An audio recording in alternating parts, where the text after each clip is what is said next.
Hello there, welcome to Heart Explained Therapy. Now I want to give you a metaphor that could possibly help you with mental health. And it came to me when I was thinking about reality. What is reality? Because I've been thinking about what is life. But for me, life is a question in its own right. I mean, what life am I talking about? Humanity, animals, nature, cosmos, is it all one? So I started to stumble across what is reality? What do we observe? And what is true in that observation? And it came to me a sort of metaphor which isn't exactly perfect, but the metaphor is that good, connected with mental health, it can be very helpful. So my idea was, if you could look at what reality really is, it is just pure consciousness without any of the concepts, without spirituality, without religion, without love, without emotion, without I suppose perfect bliss could even be sort of lost in this entanglement of belief systems. And true reality is consciousness projecting an imagination for eternity. And this is very important to understand. If you think about what you do, you perceive you are so and so. Edward, Alice, had this life, you've lived this life, you was born, you grew up, you experienced pain and trauma, and you live this life and you act it out, and externally it's matter, it's material.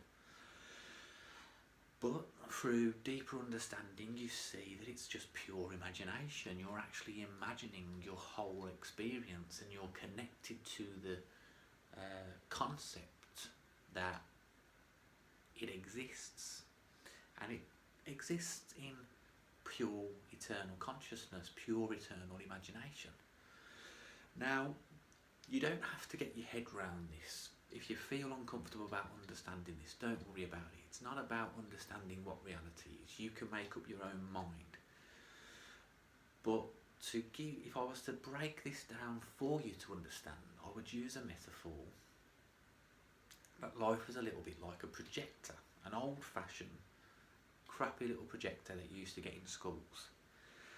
And the reason I'd say this is, what part of the projector would be consciousness, would be imagination? Now, it couldn't be the box and the mechanisms in the box. That's a system. It doesn't work without other things. Now, it can't be the slide with the picture on, because you could not see.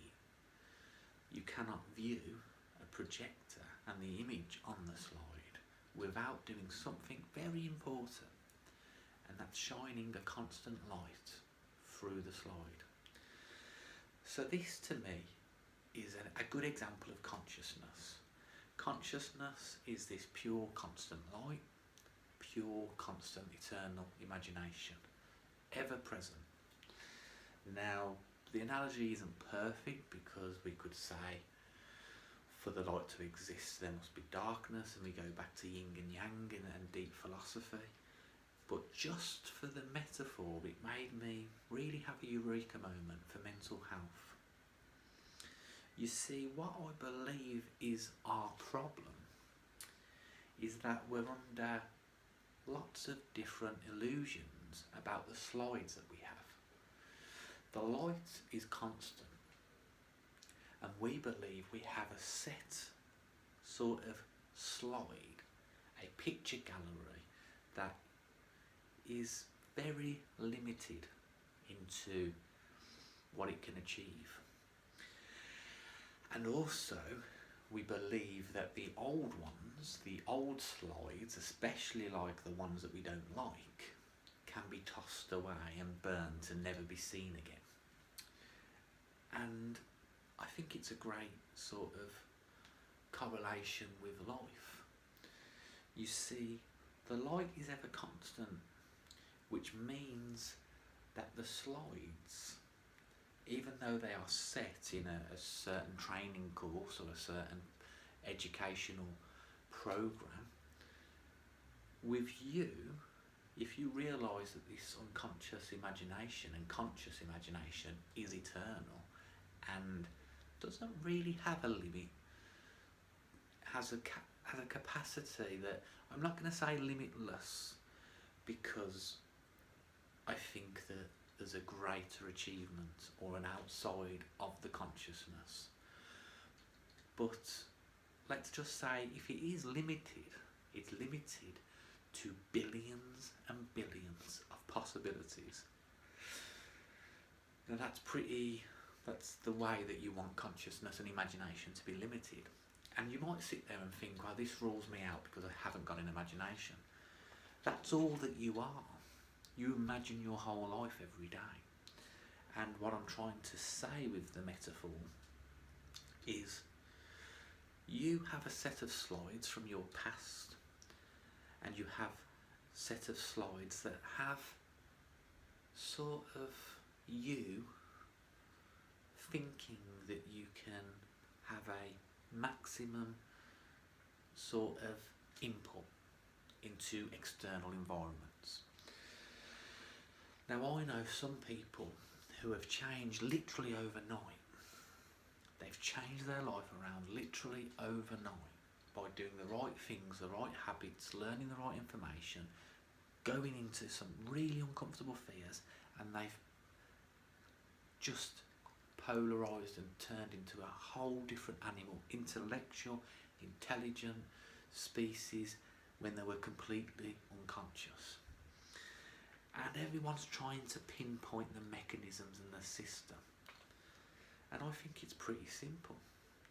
You don't believe in this consciousness, this pure imaginative light that you are, burning bright continuously, eternally, regardless of all concepts that you've learnt, all habits that you've learnt, the environment that you've brought up with, that you think sets a limit to your capability. And that means you've got no confidence, no esteem. Basically your own heart is just either covered completely in cement or completely wide open to be abused by anybody. And if you give somebody an opportunity to abuse you, they will take that, and this will be your best friend or your family. That's why people don't support you, because they're out for their own harm. And this isn't to get lost in negativity or sadness. This is to say that you, for the first time in your life, can wake up and see you can achieve anything. You can change your belief system at any time you want. You can learn a new belief system any time you want. And the more uncomfortable you feel, the quicker that you will grow. And the more pain and suffering that this feeling gives you is the biggest way that you're going to expand and change. Now, when it comes to the slides, let's say you are pushing trolleys around Sainsbury's. It looks to me as in that's a pretty negative, sad job. Basic money, out in the cold, probably not getting anybody being nice to you, because customers in shops are pretty miserable, ignorant little chimpanzees, aren't they? Now, for somebody, that could be the greatest achievement ever, because they didn't expect to get out of their bedroom and ever work. So they've achieved a dream. For that person who's stuck perceiving that a dream is impossible, what I say is, once you get your head empty of all emotional desires, needs, attachments, once you really truly understand that you don't actually need to believe in anything other than this eternal imagination of creativity that can be grateful in every situation, that can be loving in every situation, that can also decide to lock themselves away for a whole week and not speak to anyone, because that's your choice. Once you get rid of all the guilt that comes along with you being unhappy, and let's face it, 99% of the people that I see are completely unhappy. You're slaves to a wage and you don't like it, and there's nothing you can do about it, but there is. You think there's nothing you can do about it, but there is. You change the slide. You change the slide to set goals that are perfectly achievable, and with all the problems that come up and arise, you just smash them out of the ballpark. Easy as that. And eventually you will get to a place where you believe nirvana exists. How do you get there? Well, this is the hack. This is the life hack. Accept your constant light that doesn't need this dream place to feel nirvana, because it's here right now in the present moment, and then the world literally unfolds before your very eyes.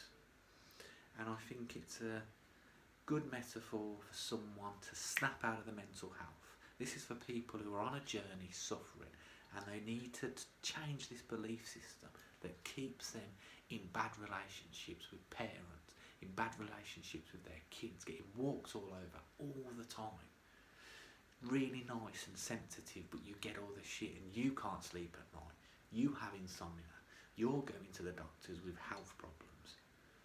Let's leave that to the humans, to the negative, nasty people of the world, the bitter people, which is, again, not their fault.